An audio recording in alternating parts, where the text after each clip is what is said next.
रामराम मंडळी, मराठी आपल्याकडे हार्दिक स्वागत. आज आपल्या समोर आलेले आहे आयुष संजीव. आयुष संजीवने एक चांगला एक निर्णय घेतला होता की आपण कॉफी आणायची. पण आयुष हे जरा आपलं गायडक असं आहे की त्यावेळेस तुम्ही आणूच केले नाही. पण त्याचं काही कारणं असणार.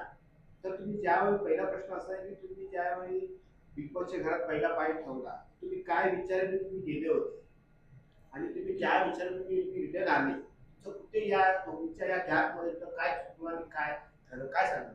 मी बिग बॉस करण्याच्या मागचं सगळ्यात मोठं कारण हे होतं की बिग बॉसला बघण्याचा एक दृष्टिकोन आहे सगळ्यांचा की बिग बॉस म्हणजे भांडणं, बिग बॉस म्हणजे तंटे, बिग बॉस म्हणजे ओरडाओरडी, बिग बॉस म्हणजे शिव्या देणं, बिग बॉस म्हणजे अं, आवाज करणं किंवा बिग बॉस म्हणजे कॉन्ट्रोवर्सी करणं.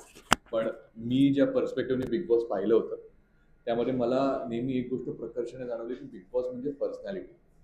बिग बॉस म्हणजे रिअल आपण सेल्फ काय असतो. कारण मी बिग बॉसचा जास्ती वर्ष ऑडियन्स राहिलोय.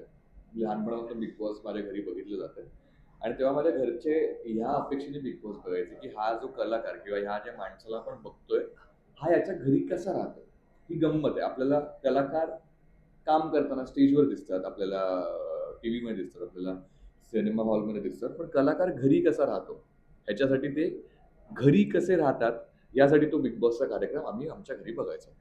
आणि हळूहळू इव्हेंच्युअली बरीच लोक या गोष्टीला मिसअंडरस्टँड करत होते आणि जे आधीच्या बिग बॉसमध्ये घडलंय म्हणजे कोणीतरी तरी भलती पर्सनॅलिटी घेऊन स्वतः खेळत होते की ह्यांनी असं केलं होतं आणि ते बरेच महिने राहिले होते त्यांच्या सीझन मध्ये, म्हणून आपण पण तसं करूया. पण बिग बॉस ते नाहीये. बिग बॉस म्हणजे रियालिटी आहे. बिग बॉस म्हणजे तुम्ही रिअल काय आहात हे दाखवणं आहे. सो मी जाताना एकच प्लॅन करून गेलो होतो की नो प्लॅन. मी जसा माझ्या घरी राहतो तसा मी इथे राहणार. तसं मी माझ्या आयुष्यात माझे प्रॉब्लेम सॉल्व्ह करतो. जो आयुष्य जगण्याचा माझा एक अप्रोच आहे, तो अप्रोच मी जगासमोर आणणार. बरोबर आहे. तरच मी वेगळा दिसेन. कारण बरोबर. माझं वेगळेपण काय आहे, मी आयुष असतो ना, हे माझं वेगळेपण आहे. बरोबर. मी कोणासारखाच नाहीये, मी आयुष हे माझं वेगळेपण आहे. सो मी तिकडे माझं वेगळेपण दाखवायला गेलो होतो. बरोबर. जे पहिले 3 आठवडे मी खूप एन्जॉय केलं. मी ज्या हव्या त्या गोष्टी प्लॅन करून अचीव्ह केल्या. मला पहिल्या आठवड्यात उपोषण केलं. एका घरातल्या पहिल्या मुद्द्यासाठी मी उभा राहिलो. 30 तास जेवलो नाही. खूप त्रास झाला, डोकं धरलं आणि हे सगळं झाल्यानंतर रितेश सर जेव्हा मला बोलले, की "अरे आयुष तुम्ही दिसलाच नाही त्या आठवड्यात अजिबात." तेव्हा ती गोष्ट मला खूप लागली बरोबर. आणि दुसऱ्या आठवड्यात ठरवलं, की आता असं बोललेत ना, आता मी कॅप्टन होऊन दाखवणार. वा वा. आणि जेव्हा मी ठरवलं त्या दुसऱ्याच आठवड्यात मी कॅप्टन झालो आणि तिसरा आठवडा पण उत्तम गेला. तन्वीसोबत मैत्री Yes, झाली, yes. अजून काही नवीन नाती झाली आणि ज्या दुसऱ्या आठवड्यात मी कॅप्टन झालो होतो ठरवून, त्या आठवड्यात ज्या लोकांनी माझ्या कॅप्टन्सला नावं ठेवली होती, त्यातला एकही जण 6व्या आठवड्यात कॅप्टन होऊ शकत नाही. बरोबर आहे. त्यामुळे जी गोष्ट मला प्रूव्ह करायची होती, की कॅप्टन होणं आणि कॅप्टन्सी करणं आणि हे घर सांभाळणं सोपं नाहीये. Yes, सोपं नाही. ते मी एक जबाबदारी असते. जबाबदारी असते आणि हे घर चालवावं नाही लागत. घर चालवतात बिग बॉस. आपण हे घर सांभाळतो. सो हे कळणं खूप मला असं वाटतं, की मला खूप अर्ली ही गोष्ट कळली, रिअलाईज झाली होती, की घर सांभाळणं कॅप्टनचं काम आहे. घर चालवणं हे बिग बॉसचं काम आहे. बरोबर. त्यामुळे जेव्हा मला तो गेम उमगत गेला, जेव्हा मला तो गेम कळत गेला, जेव्हा त्या गेमसोबत मी कम्फर्टेबल झालो, तेव्हा अनफॉर्च्युनेटली माझी हेल्थ खराब झाली आणि आता ते आपल्या हातात नसतं. तो नशिबाचा भाग आहे. बरोबर. बिग बॉसमध्ये येणं पण नशिबाचा भाग होता, कॅप्टन होणं पण नशिबाचा भाग होता आणि माझी हेल्थ खराब होणं पण नशिबाचा भाग होता.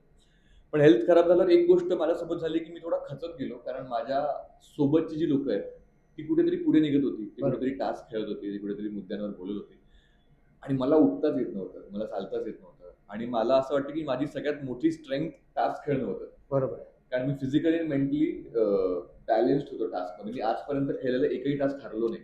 मग भले तो कॅप्टन्सीचा प्राजक्ताच्या वेळेचा टास्क असो, बरोबर. प्राजक्ता जेव्हा तेव्हा कॅप्टन झाली होती, तेव्हा पण हे अनुश्रीचं हिंट हे मी सांगितलं होतं लाडक्याच्या टास्कमध्ये.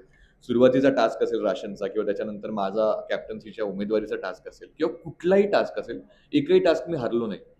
आणि ती माझी स्ट्रेंथ होती आणि तीच मला दाखवता येत नव्हती जनतेला. आणि त्यामुळे कुठेतरी 4थ्या आठवड्यापासून जिथून माझी तब्येत बिघडणं सुरू झालं, तिथून मी थोडा खचत गेलो आणि मला असं अपेक्षित होतं, की मी तिसऱ्या दिवशी बरा होईन. पण 4था दिवस आला, 5वा दिवस आला आणि तरी दुखणं कमी होत नव्हतं. औषधं वाढत होती. त्या औषधांमुळे अजून वेगवेगळे त्रास व्हायला लागत बरोबर होते आणि ते सगळं अंगावर दिसत होतं माझ्या. आणि त्याने मला अजून एक गोष्ट जाणवली की आता हे सगळं माझ्या आईला पण दिसतंय. आणि माझं वजन कमी होताना मला जाणवतं, मी एक डान्सर आहे, मला लाईट फील होतं. आणि त्याचं अजून एक वेगळं टेन्शन की आता आई काय विचार करत असेल की हा असा का बरोबर. दिसतोय, ते एक वेगळं टेन्शन टेन्शन. सो या टेन्शन मध्ये कुठेतरी तो गेम हरवत गेला आणि ती ओव्हर थिंकिंग वाढत गेली. सो हे जे तुम्ही म्हणालात ना की बाहेर येणं का आलो, जे ठरवून आलो होतो ते 3 आठवड्यापर्यंत प्लॅन बरोबर परफेक्ट आहे. चालला. हा. आणि 4थ्या आठवड्याला नशीब थोडंसं हल्लं, स्टार्स थोडेसे हल्ले आणि ते मी ऍडजस्ट करून नाही शकलो. ते पण बरोबर. ते आपल्या हातात नसतं. आपल्या हातात नसतं. बरोबर. चला, ही आपल्याला तुमची अडचण तर कळली, म्हणजे बाहेर येण्याचं ही अडचण कळली. पण तुम्ही ऍज अ तुम्ही एक डान्सर आहात, एक तुम्ही कोरिओग्राफर आहात, पण त्या हिशोबाने तुमच्या मनामध्ये हे बिग बॉसचं जाणं कसं आलं? म्हणजे तुम्ही इंटेन्शन कसं ठेवलं होतं त्याच्यामध्ये की आपल्याला करायचंच आहे असं? आणि तुम्ही मिमिक्री पण त्याच्यामध्ये चांगली केली. तुम्ही पहिल्यांदा गेली 4 वर्ष मी ज्या ज्या पहिला मी शो केला जिथून मी ऍक्टरची जर्नी सुरू केली. माझी खूप इच्छा होती कारण की मराठी असं तर नाही टेलिव्हिजन. ना की आपण बिग बॉस मध्ये गेलं की आपल्याला चांगली प्रेम मिळणार, असं एक ते असं तर नाही ना. नाही, त्याच्यामुळे सगळ्यात मोठं कारण ते हा. मी तेच म्हणतोय की जेव्हा मी या क्षेत्रात येण्याच्या मागचं कारण हे आहे की मला फेमस व्हायला आवडतं. अच्छा. मी ज्या रस्त्याने चालतो माझी इच्छा असते की त्या रस्त्यातल्या प्रत्येकाने मला ओळखावं, त्यांनी वळून बघावं की अरे हा तर आयुष आहे ना. बरोबर. ही इच्छा होती. पैसा गरजेचा असतो पण जितका हवा तितका मिळाला तरी enough. बरोबर आहे. माझी काय खूप मोठी हौस नाहीये किंवा म्हणजे तुम्ही एक शॉर्टकट मध्ये तुम्ही एक ओळख आणण्यासाठी तुम्ही घेतली. ओळख, हा फेमस बरोबर ना? होण्यासाठी मी या क्षेत्रात आलो. या क्षेत्रात मी आधी बॅकग्राऊंड डान्सर होतो, नंतर मी ऍक्टर झालो. मी मालिकांमध्ये काम केलं, मी चित्रपटांमध्ये काम केलं.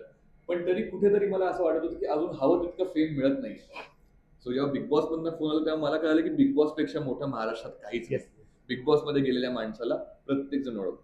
So सगळ्यात पहिलं कारण हे होतं बिग बॉस मध्ये येण्याचं की आपल्याला फेमस व्हायचंय. बरोबर. आणि मला माहित होतं की मला डान्स करता येतो, मला ऍक्टिंग येते, मी दिसायला बरा आहे, माझी हाईट बरी आहे.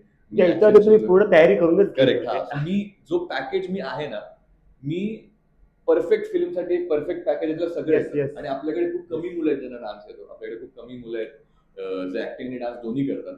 आणि सो मला हे पॅकेज मला दुसरं मोटिव्ह हे होतं की मी जो पॅकेज आहे ते पॅकेज लोकांपर्यंत पोहोचावं जनतेला. आणि ते पोहोचवलं पण तुम्ही. ते पोहोचवलं. आणि ते भाऊजी दक्कल तुमची वावा पण झाली. Correct. मिमिक्रीचे डान्सची पण. सो त्यामुळे येण्याच्या मागचं जे माझं मोटिव्ह होतं किंवा मी ज्यासाठी आलो होतो ना ते साध्य झालंय. बरोबर. त्यामुळे जर्नी भलेही छोटी होती पण ती गंभेकदार होती. करेक्ट. चला, 30 दिवसात किंवा 35 दिवसात तुम्ही आतमध्ये होते, तर तुम्हाला असा कुठला स्ट्रॉंग कंटेस्टंट आहे की तुम्हाला त्रास दिला आणि तुम्ही त्याला फेस करत गेले, असं कुठला आहे? मला त्रास असा नाही झाला पण मला हर्ट झालं राकेश बापट. अच्छा. की मी त्यांना खूप माझ्या नजरेत खूप वर ठेवलं होतं. मी त्यांना इन्स्पिरेशन म्हटलं Yes, होतं. yes. मी माझ्या कॅप्टन्सीचं श्रेय त्यांना दिलं होतं. आणि त्यानंतर लास्टच्या 2 आठवड्यात त्यांचं जे स्विच होतं पर्सनॅलिटीचं किंवा Yes, त्यांचं yes. त्यांचं जे बिहेवियर होतं ते मला खरंच खूप खटकलं. आणि त्यांनी म्हणजे माझं जेव्हा तो दातवाला जो प्रॉप होता जेव्हा ती साखळी तुटली तेव्हा ते अशा उद्देशाने लिहिलं मी लावून देतो आणि ते लावायला आले आणि त्यांनी तोडून टाकलं. अच्छा. तर मला खूप हर्ट झाली. मी म्हटलं आपला माणूस समजा येतो आणि त्यांनी खूप चुकीचं केलं माझ्यासोबत. नेमकं बिग बॉसने जेव्हा ऍक्शन घेतली आणि ते म्हणाले की तुम्ही तोडू शकत नाही, त्यांनी मला नवीन आणून दिलं ते नॉमिनेशनसाठी. पण त्यांचा जो स्विच आहे तो खूपच अनपेक्षित आहे आणि ती गोष्ट मला खूप हर्ट झाली. त्या गोष्टीचा खरंच मला त्रास झाला. वाव. आणि एकंदरीत तो तुमच्या समोर एक किस्सा घडला तन्वीचा. तेव्हा तन्वी जी बॉक्सिंग करत होती, तर तो एवढा प्रचंड असं वाटतं की ती म्हणजे ते हद्दपार काय ते म्हणतात ना, एक मित्रता तुमची एकदम पार तुम्ही काय, तो काय किस्सा म्हणजे तुमच्यावरती तिने एवढा राग का ठेवला त्याच्यावर? आणि एक ती तुम्हाला मित्र मानत होती चांगला, एक एक असा मित्र त्या बिग बॉस मध्ये तुम्हाला एक मानत होता. Correct. तुम्ही बोलत नाही माझे काही रूल्स आहेत, मग मला त्या माझ्या पद्धतीने खेळायचं, तुम्ही त्यावेळी असे. करेक्ट. माझी तेव्हा माझं म्हणणं हे होतं की तिची जी पहिली मित्रांचा ग्रुप होता जो टिकला Yes. नाही त्यामुळे तिचा एकच मित्र होतो मी. पण माझा जो मित्रांचा ग्रुप होता तो टिकला. माझी पहिली मित्र पण चांगली होती. त्यामुळे माझी जी मैत्री होती ती 5 लोकांमध्ये पसरली वाटली गेली होती. बरोबर. माझी जी इंटेन्सिटी होती, माझी जी एनर्जी होती ती 5 लोकांमध्ये वाटली गेलेली होती आणि त्यातली एक तन्वी होती. सो मला नेहमी हे वाटायचं की अरे मी सगळ्यांसोबत जसं आहे तसंच तन्वीसोबत पण आहे. बरोबर. पण तन्वीसाठी इतकं स्पेशल होतं हे नातं. हे मला त्या दिवशी जेव्हा सगळ्यांना कळलं ना पंचिंग बॅग मध्ये तेव्हाच मलाही कळलं. बरोबर. आणि तेव्हा मला त्याचं खूप वाईट वाटलं की अरे यार माझ्यामुळे या मुलीला इतका त्रास होतो, ही मुलगी हर्ट होते. सो त्यासाठी मी तिला जाऊन सॉरी म्हटलं आणि मी तिला जाऊन समजावलं की तुझ्या ज्या अपेक्षा आहेत त्या सध्या मी पूर्ण करू शकत नाही. तू ज्या दृष्टिकोनाने माझ्याकडे बघतेस, ज्या मैत्रीच्या इंटेन्सिटीने, त्या मैत्रीच्या इंटेन्सिटीने मी तुझ्याकडे बघत नाही. त्यामुळे मी तिला कुठलेही फॉल्स होप दिले नाही. मी तिला क्लिअरली सांगितलं की हे बघ, माझे हे मित्र आहेत, मी त्यांच्यासोबत त्यांना वेळ देणार, तुला मी इतकाच वेळ देऊ शकतो आणि तितका वेळ तुला नकोय, तुला खूप वेळ लागणार आहे, तो वेळ मी तुला नाही देऊ शकत. तर तुझ्या ज्या अपेक्षा आहेत त्या मी पूर्ण नाही करू शकत. त्यामुळे आत्ता या मैत्रीतनं बाहेर पडणं हे तुझ्यासाठी योग्य आहे, माझ्यासाठी योग्य आहे. आणि मला असं वाटतं की त्या मैत्रीतनं ती पण बाहेर पडली आणि त्याच्यामुळे तिचा तो जो काटा ग्रुप नवीन बरोबर. क्रिएट झाला, तिचे नवीन मित्र झाले, तिचा गेम स्ट्रॉंग झाला.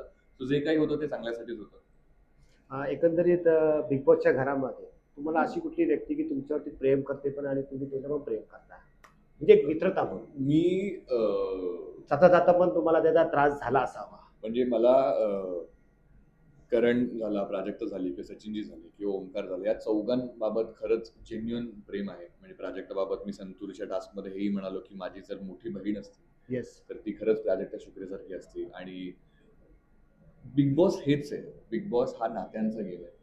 बिग बॉस हा इमोशन्सचा गेम आहे. बिग बॉस हे एक घर आहे, ही एक फॅमिली आहे. बरोबर. आणि जे आपलं महाराष्ट्राच्या प्रत्येक घरात असतं नातं, इमोशन्स, फॅमिली, हे जे व्हॅल्यूज आहेत हेच बिग बॉस आहे. आणि हे ह्या 4 लोकांमुळे मलाही खूप प्रकर्षाने जाणवलं. वा वा.